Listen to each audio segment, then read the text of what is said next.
प्रेम से बोलिए सियावर रामचंद्र की जय। श्री रामचरितमानस अथ प्रथम सोपान बालकांड।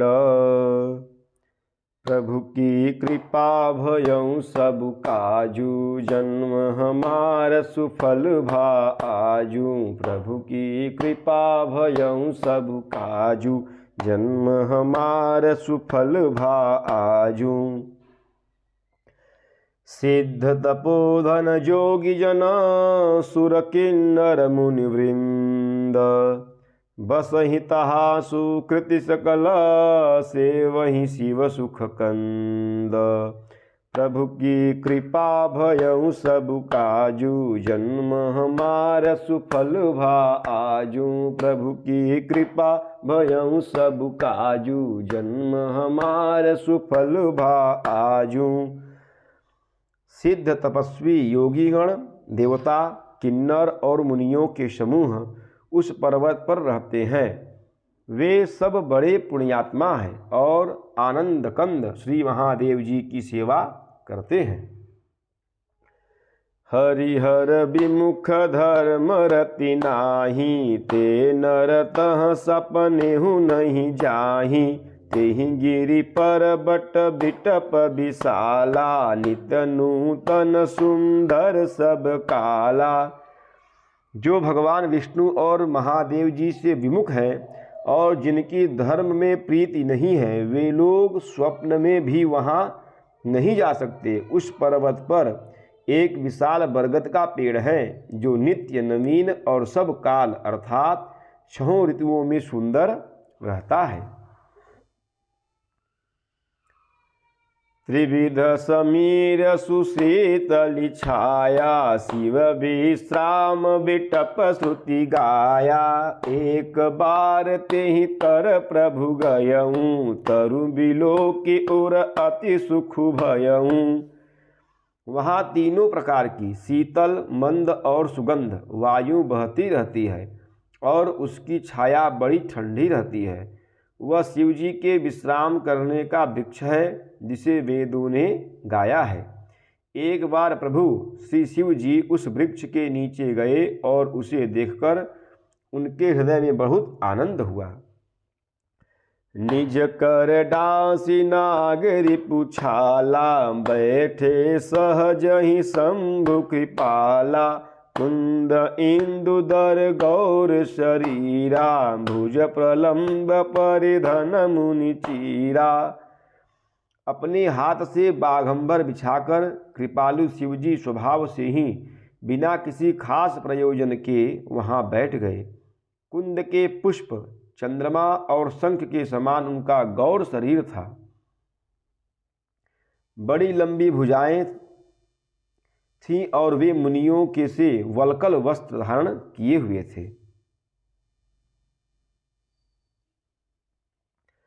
तरुण अरुण अंबुज समचरना, नख दुति भगत हृदय तम हरना। भुजग भूति भूषण त्रिपुरारी, आननु शरद चंद छबिहारी। उनके चरण नए अर्थात पूर्ण रूप से खिले हुए लाल कमल के समान थे। नखों की ज्योति भक्तों के हृदय का अंधकार हरने वाली थी। सांप और भस्म ही उनके भूषण थे और उन त्रिपुरासुर के शत्रु शिव जी का मुख शरद पूर्णिमा के चंद्रमा के शोभा को भी हरने वाला अर्थात फीकी करने वाला था। प्रभु की कृपा भयं सब काजू, जन्म हमार सुफल भा आजू। प्रभु की कृपा भयं सब काजू, जन्म हमार सुफल भा आजू। जटा मुकुट सुर सरित सिरा, लोचन नलिन विशाल। नीलकंठ लावल्य निधि, सोबाल विधु व्याबा। नीलक जटा मुकुट सुर सरित सिरा, लोचन नलिन विशाल। नीलकंठ लावल्य निधि, सोह बाल विधु भाल। प्रभु की कृपा भयउ सब काजू, जन्म हमार सुफल भा आजू। प्रभु की कृपा भयउ सब काजू, जन्म हमार सुफल भा आजू। उनके सिर पर जटाओं का मुकुट और गंगा जी शोभायमान थी। कमल के समान बड़े बड़े नेत्र थे। उनका नीलकंठ था और वे सुंदरता के भंडार थे। उनके मस्तक पर द्वितीया का चंद्रमा शोभित था।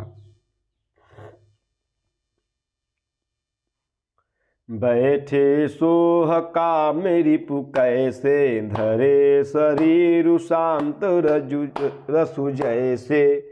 पार्वती भल अवसरु जानी, गई शंभु पहि मातु भवानी। कामदेव के शत्रु शिवजी वहाँ बैठे हुए ऐसे शोभित हो रहे थे मानो शांतरस ही शरीर धारण किए बैठा हो। अच्छा मौका जानकर शिव पत्नी माता पार्वती जी उनके पास गई। जानी प्रिया आदरु अति कीन्हा, वाम भाग आसनु हर दीन्हा। बैठी शिव समीप हर्षाई, पूर्व जन्म कथा चित आई।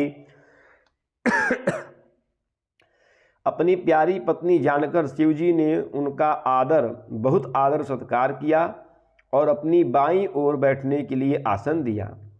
पार्वती जी प्रसन्न होकर शिवजी के पास बैठ गईं। उन्हें पिछले जन्म की कथा स्मरण हो आई। पति हेतु अधिक अनुमानी, बेहसी उमा बोले प्रिय जानी। कथा जो सकल लोक हितकारी, सोई पूछन चह शैल कुमारी। स्वामी के हृदय में अपने ऊपर पहले की अपेक्षा अधिक प्रेम समझकर पार्वती जी हंसकर प्रिय वचन बोली। याज्ञवल्क्य जी कहते हैं कि जो कथा सब लोगों का हित करने वाली है उसे ही पार्वती जी पूछना चाहती हैं। विश्वनाथ मम नाथ पुरारी, त्रिभुवन महिमा विदित तुम्हारी। चर अरु अचर नाग नर देवा, सकल करहि पद पंकज सेवा। पार्वती जी ने कहा कि हे संसार के स्वामी, हे मेरे नाथ, हे त्रिपुरार सुर का वध करने वाले, आपकी महिमा तीनों लोकों में विख्यात है। चर अचर नाग मनुष्य और देवता सभी आपके चरण कमलों की सेवा करते हैं। प्रभु की कृपा भयउ सब काजू, जन्म हमार सुफल भा आजू। प्रभु की कृपा भयउ सब काजू, जन्म हमार सुफल भा आजू।